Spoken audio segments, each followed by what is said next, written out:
Okay, well, welcome everyone. This is the Listenwise Best Practices webinar, and we have our panel of Listenwise advocates with us today. And the Listenwise advocates are a community of educators who are passionate about the power of podcasts, public radio, and listening resources as a way to expand student learning. So they encourage and inspire their fellow educators in the community to use Listenwise. So today we have three of our teacher advocates that you can ask questions of, and they will share some of their best practices in the classroom with you. So we have Mike Messner, who's a social studies teacher at Los Altos High School in California, and an adjunct instructor at the California History at Skyline College. So he's a Google certified educator, levels 1 and 2, and an advisor to future business leaders of America. So we also have Katie Booth. She's a middle school master teacher who's currently teaching all content areas, and she's been teaching for 6 years after making a career change from the business world. So she has a master's degree in STEAM education and training in CASP and NGSS for California. And we also have Scott Petri. He is a high school history teacher, and he holds a doctorate in educational leadership and a master's in educational administration. So he's a board member of the California Council for Social Studies and a past president of the Southern California Social Studies Association. So welcome to our advocates, and thank you for joining us today. And please feel free to ask any questions in the chat box, and we can be sure to answer them. Okay. So we're just going to start with the first question that I'd like all the advocates to answer. How do you set up a listening lesson with your class? Okay, so Mike, do you want to start with that one? Sure. The way I do it is I try to make it as interactive as possible, and so I make it a part of my daily lesson while we're in class. And the way I do that is that I play the story 2 times. The first time, I just want the kids to be listening. I don't want them taking notes. I just want them to be absorbing. And then the second time, I put up the discussion questions, which are usually the ones that Listenwise provides, plus a couple of my own that I'm using to link to the rest of the lesson. And then at the end of the second time that they've listened, they'll be discussing with each other and then discussing with me, and then I'll leverage that into some sort of formative assessment before we go on with the rest of what we're going to be doing that day. That sounds great. So Katie, how do you set up a lesson with your students? So working with 8th grade students, I feel like I have to teach them what it is to listen. And so that includes taking them through steps and processes. So I usually project the Listenwise activity that I have on the board. And as we go through it, I do the model of I do, we do, you do. So I walk through a lesson and I stop and pause and tell them, here's what I'm thinking, here's what I've noticed. And I use the graphic organizers or the notepad that's provided, and I jot down some notes. I usually have them write that on a piece of paper. They're following along with me. And then as I continue on, I have the students, okay, what did you hear? What did you notice? And again, it gets them engaged in the process. It helps them really understand what we need to get or gain from that listening activity. And then we look at the questions or the prompts and kind of dissect them, and then look back at our notes to determine what were we able to identify. And then if we were unable to identify something, going back and just teaching the students that you can listen to it multiple times to ensure you get the most accurate information. Yeah, that's great. Just like close reading, you're doing close listening. Perfect. Okay, and Scott? So I have kind of a little comedy routine because in high school, my students are slaves to these. And I've noticed that as soon as, and I'm holding up my cell phone for those just listening, as soon as I tell them that they're listening to something, I watch about 2/3 of them reach for their cell phone. And so as I watched that the first few times, I started realizing that I have to teach them how to pay attention.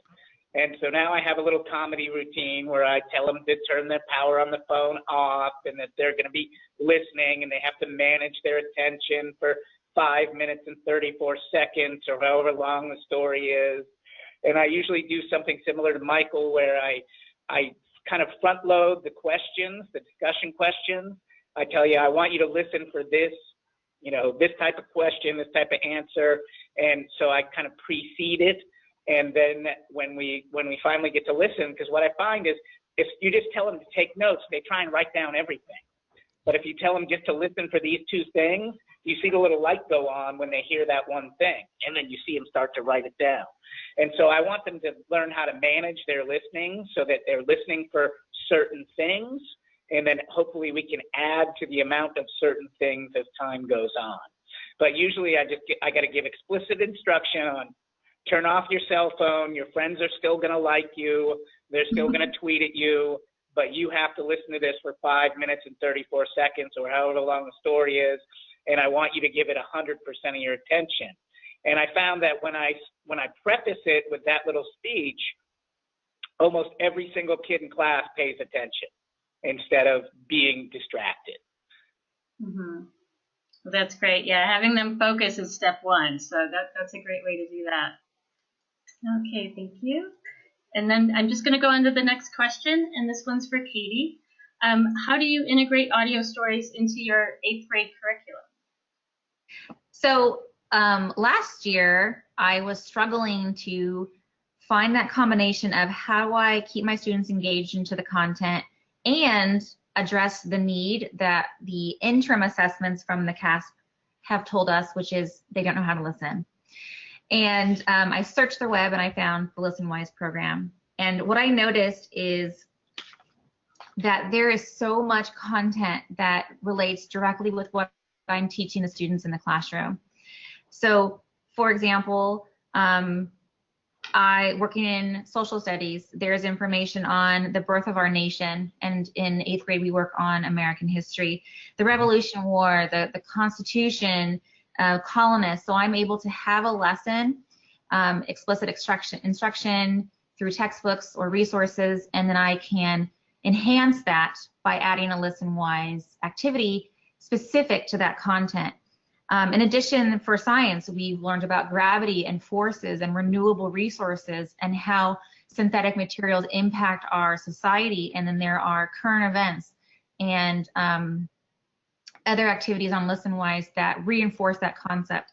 Lastly, language arts. We are reading Last of the Mohicans, which is a very complex book, but there is information, there's a Listenwise on the French and Indian War, which Last of the Mohicans discusses that briefly. Also Animal Farm, we briefly touched on Animal Farm, and there's a Listenwise on satire and how does that play into these books. And so there's so much available that I'm able to integrate it with my content, with my standards, very standards-based driven, and Listenwise it's just almost too perfect. I would find myself telling a friend, I'd go and log on and it's like Animal Farm popped up. I'm like, how do they know I was reading Animal Farm?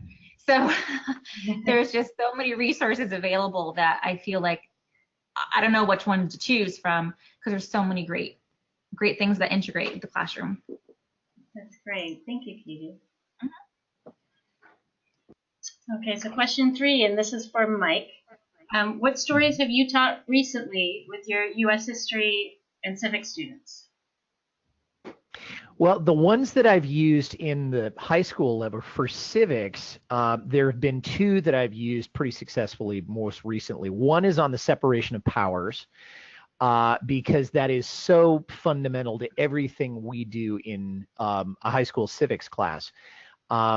Just to understand that there's a title that they're used to hearing, which is President, Congress, and Supreme Court, and the fact that there's other names for it, legislative, judicial, and executive.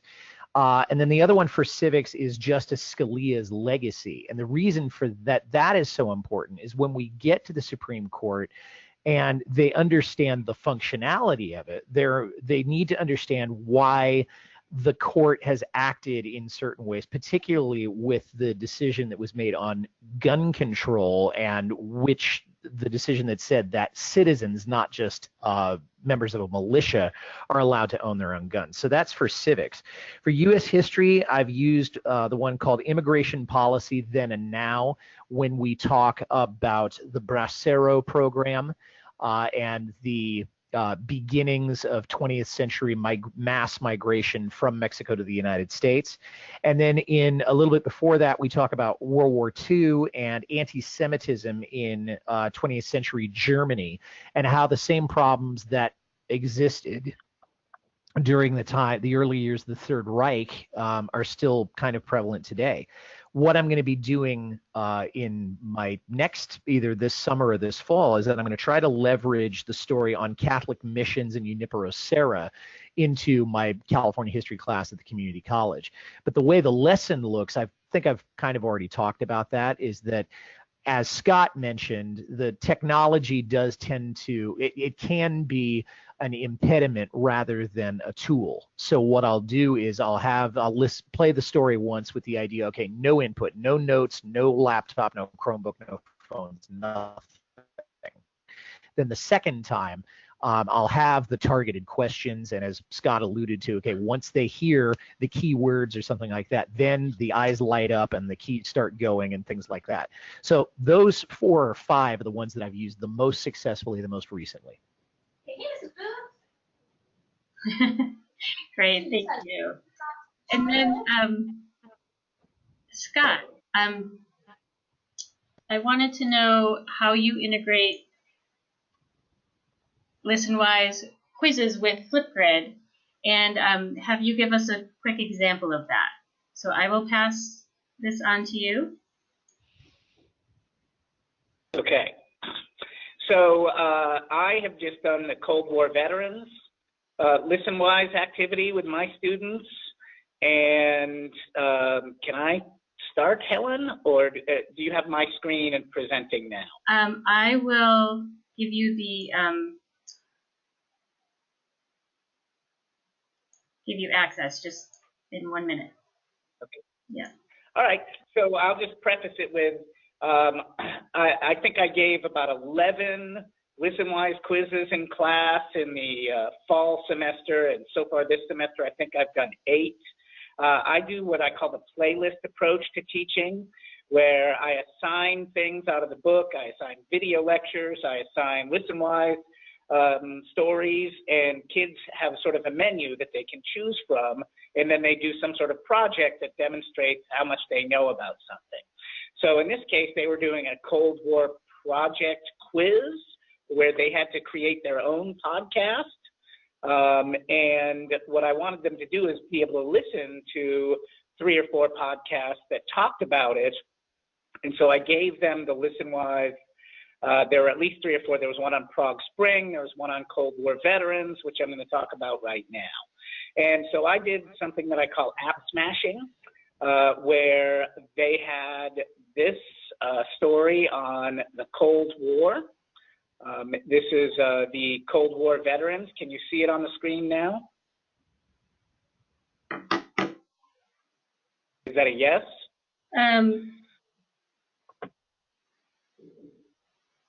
No. So if I switch tabs, you see the Cold War veterans? Yep, you're the presenter. Okay, good.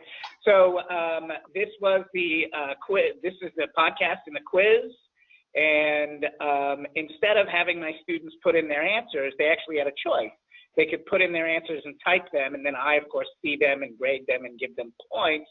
Or they could go to Flipgrid, and they could pick one of these questions and then respond on video and have somebody either clarify, ask an additional question, agree, or disagree with them.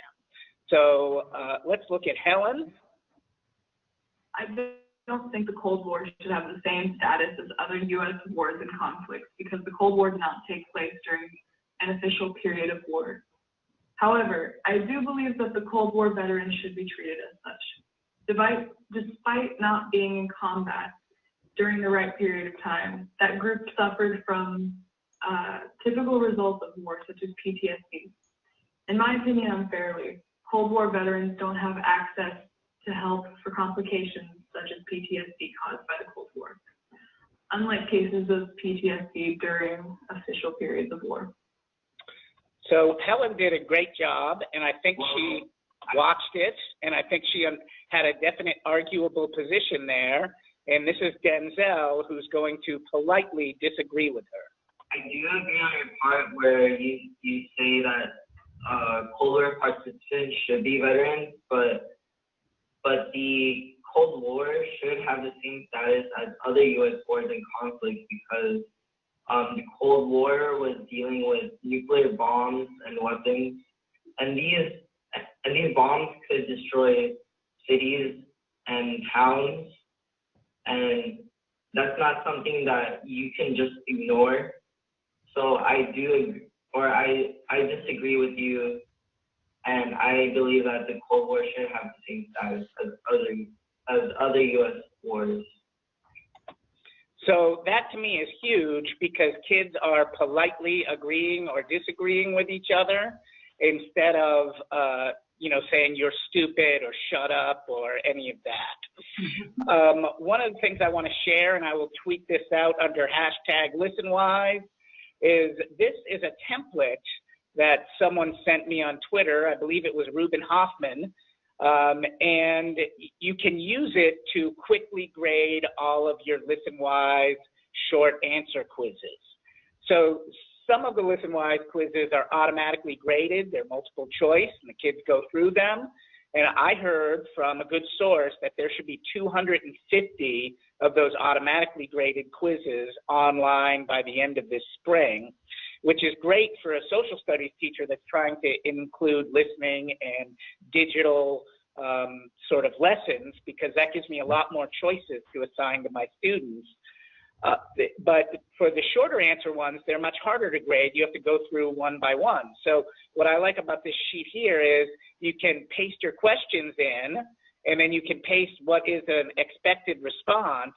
And now I can either go through and grade these in real time, or my student TA can go through and see, did this person say essentially the right thing? How many points should I give them? Because as we know, it's all about the points.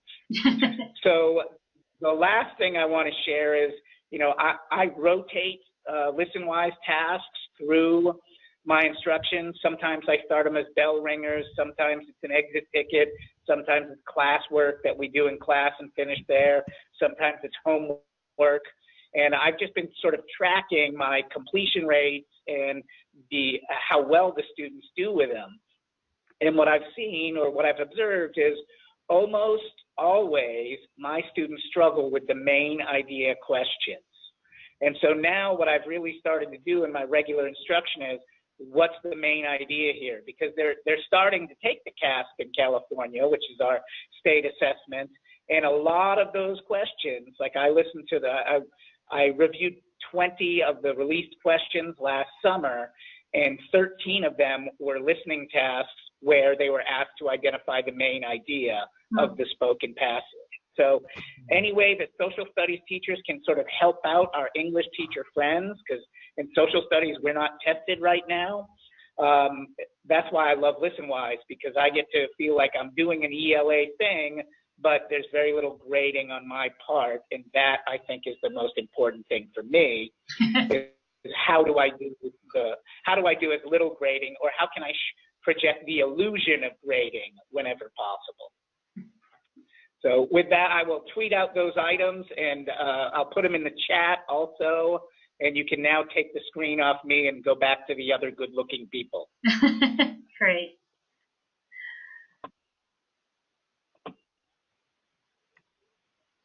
Okay.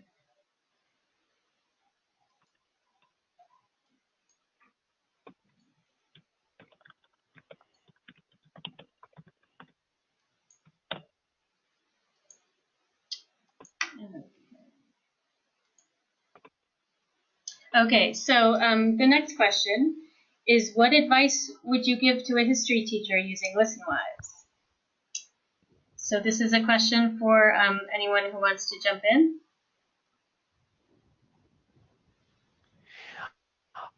There's two things that I would say. One would be to use it judiciously, the way you would use any other teaching tool, because there are times when it's going to work with the flow of your lessons, and there are times when it won't work quite as well. And then the second thing is you need to decide where in your lesson it's going to work best. If you try to wedge it into something that will not work with the flow of the day or the kinds of things that they're doing in terms of their semester or that unit. Scott mentioned the idea, sometimes it's a bell ringer, sometimes it's an exit ticket, sometimes it's sort of in the middle of the lesson. So I would, it's a great tool and it needs to be used in the right way. And so those are the things that I would say just as a basic, good rules of thumb. Great, thanks, Mike. Anyone else? If I could jump back in for a sec, I would just, I just tweeted out or sent out the last thing is about using listening to improve historical understanding, and that's just a blog post with some survey questions that I asked my students. And what I'm finding is asking students to reflect on what they think they learned the most from at the end of a unit. I hear Listenwise come back again and again and again, where they say, I really liked that it was a story, it really captured my attention, it was much more engaging than the textbook. And then after they've listened to a Listenwise story and they hear the names pronounced correctly and they hear the academic language being used correctly, they are much more able to decipher the textbook. Reading the textbook isn't as intimidating for them. So that's kind of the feedback I've got for me. And so I would agree with what Mike said, is that, just try and integrate, don't go overboard. You don't want to overkill them with Listenwise and have a listening task every day, but you want to be able to layer it in there so they're not feeling oppressed by them. And what I have found is that my students really prefer them and enjoy them quite a bit. Mm-hmm. That's great. So you use it as kind of a preview to what you'll be reading in class.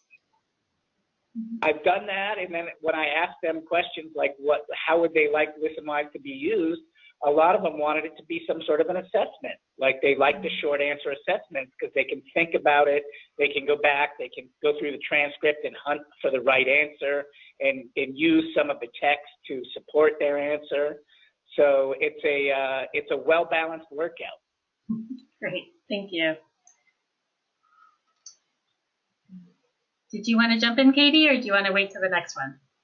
Well, I think I'm in a unique position in the fact that I have my students all day. So I get to integrate it, when I like. Usually, just like Scott, I do they come in, they get out their homework, they start the activity, or they have a Listenwise assigned to them on Monday and it needs to be finished by Friday, and they can integrate it into their schedules based on how their week's going. So, and it does reinforce the concepts that we're learning in class. Great. Okay. So, so the next question has been asked by a lot of teachers that we've talked to. How has Listenwise helped your students prepare for the CASP? So I can jump in. Okay. Today we had our second day of CASP testing for language arts. That's always stressful. So, preserving the testing environment, I don't monitor what they're doing, but I did notice, when students had their headphones on, they would take notes or, so I feel like it has prepared them for those moments when they just have to sit and listen. That's hard for a lot of students to do, just to sit and listen. Their mind drifts off. And so that's one of the main reasons why I advocated for the program at my school site, was I needed to focus on their listening skills. And talking to the students and saying, how was it? How did you feel? They're like, oh, I really liked, that we did Listenwise, because I feel like it's really helped me prepare, and I feel more confident going into the CASP and the testing. It's specifically, it mirrors the CASP in the way of there's some multiple choice and there's also some short response. And so doing that in Listenwise, we always say practice how you play. And so in the classroom, we practice using Listenwise, whereas there's some multiple choice occasionally, and then there's some short responses. And then when they play, that is the game day CASP test. They're ready. They feel confident. It's not a surprise. It's not new to them. Mm-hmm. That's great. Thank you. Mike, did you want to contribute? The only thing I wanted to say, and I think Katie has kind of touched on a lot of the things that I was thinking about, is that I don't know that there's a whole lot of other material to promote active listening, at least not that's structured the same way that Listenwise is. Now, we listen to things, pardon me, we listen to things all the time. But the fact that there's not the same kind of package that Listenwise offers for kids to really focus in the same way that they would in ELA if they were reading a text with focus questions or things like that. So I guess to answer your question, it would be that it's an invaluable tool to get kids ready for something that they really have not done a whole lot of before. As far as I know, other standardized tests don't ask for listening unless maybe it's foreign language or something like that. So this is just an amazing toolkit to add. And if you're going to go into something that's going to demand you to listen, now you have a better idea of how to do it, as opposed to just hearing something and then shrugging it off. Mm-hmm. That's great. Thank you. And Scott? So, well, I agree with what everybody else just said, but what I would add is I think Listenwise helps build what I would call listening stamina. And I alluded to it at the beginning with my cell phone trick, is that, you know, kids don't really have the idea that they can manage their attention spans and that they can focus on listening for something. And when you scaffold these Listenwise activities into your daily instructional practices, you know, you can do it deliberately, and you can start off with shorter stories and build up to the longer stories. And I know our English teachers here have actually been using the podcast serial, where the kids are reading along, they're reading the transcript, but they're listening to the story every day for X number of days. And so now when I get those kids from my English teacher, I know that they're able to listen. They've been practicing it in other classes. So I think at our school, we're doubling down. We're making a definite school-wide strategy, and how can we build listening instruction into our class instruction so that the kids know how to manage their time better, manage their attentions better, and will be more successful on a high-stakes test like the CAP. Mm-hmm. Perfect. Okay. And then this is our final question for tonight. How do your students respond to Listenwise? What is their reaction? What have you found in the classroom? And, you know, just share some of what's happened with you and your students. So Go ahead, Katie. Go ahead, Katie. Working with 8th graders, I know that occasionally when I say, okay, get out your books, we're going to do this, they're like, but what I mentioned at Listenwise activity, I don't get that response. And I think it's because it's different. And sometimes there's different voices, and sometimes it's presented in different ways. And so I don't get that begrudging attitude from the students. So that makes me believe that they're interested in these topics. They find them interesting, and they do find it useful. They find purpose behind it, which a lot of my students are like, why are we doing this? How's this going to help me in the future? I feel like that has really, my students have responded positively. Great. Thank you. Mike? I think my students have had kind of the same reaction as Katie, from the point of view that when we are using the textbooks, which isn't often, that they're kind of, oh my gosh. In the first place, they have to go to the back of the room and get them and then walk all the way back to their desks. But I think the way that I can see the reaction is that once they start talking with each other about what it was that they've just heard, there's no other topic that they are discussing. It's not kind of, well, what are you going to wear to prom, or what are you going to do this weekend, or do you think she's cute, or things like that. It is just absolutely on what they've just heard, and the way I do it now that they've heard it twice. So I think the amount of effort they're putting in says something about the engagement that they're feeling about it. Right. Thank you. And Scott? So, and I'm just going to read from the blog post that I tweeted out, but I asked my students specific questions about Listenwise, and it was just one class, but more than 70% of them thought that Listenwise content that they heard in class increased their understanding of the historical event. 2/3 of the students felt like hearing Listenwise stories before reading the textbook helped them understand the events better. 53% said they prefer to hear Listenwise content during class instead of homework or on their own, because of what Mike just said, they get to talk about it with a classmate before they finish the activity. And then another half of my students feel that the Listenwise stories help them understand the academic vocabulary or the social studies vocabulary better. So, I'm a big fan. It helps teachers. It gives us another way to kind of wedge that content in. And what we all know in education is that knowledge is sticky. And when they hear something and then they read something and then they see it on TV, it all kind of sticks together like a bunch of little Post-its, and then they have a bigger understanding of the topic. And one of the interesting things, I think Monica wrote about this in one of the blog posts, is that when students are listening to a historical event and they're hearing the tapes and the testimony or whatever it is, they close their eyes and they see themselves there. But when they're watching a historical video and it's black and white and it's grainy and it's blurry, they don't put themselves there. That happened so long ago, I'm not part of it. So what I like about listening instruction is it really puts the kids there. They have a greater sense of historical empathy, and they can see themselves being in the historical event. And that's just much more engaging to students overall.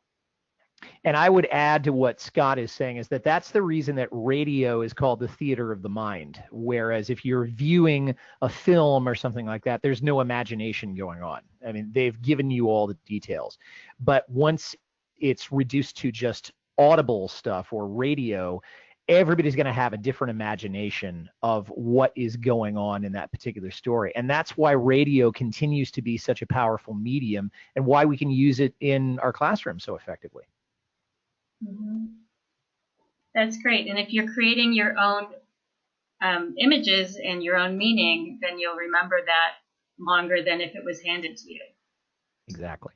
So that's great. I am just looking in the chat box, and anyone who's listening who wants to ask a question of our 3 teacher advocates, please type your question in the chat box. And we'll just give everyone a minute for that if they want to ask a question.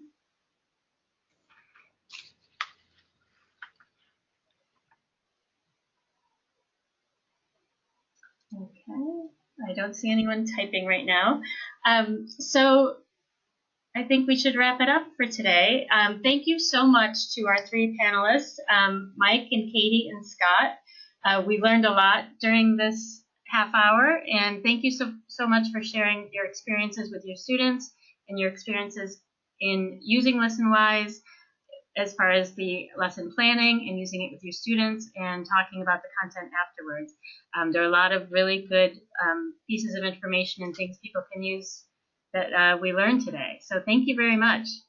Thank you for having me, or having us. Thanks. Thank you.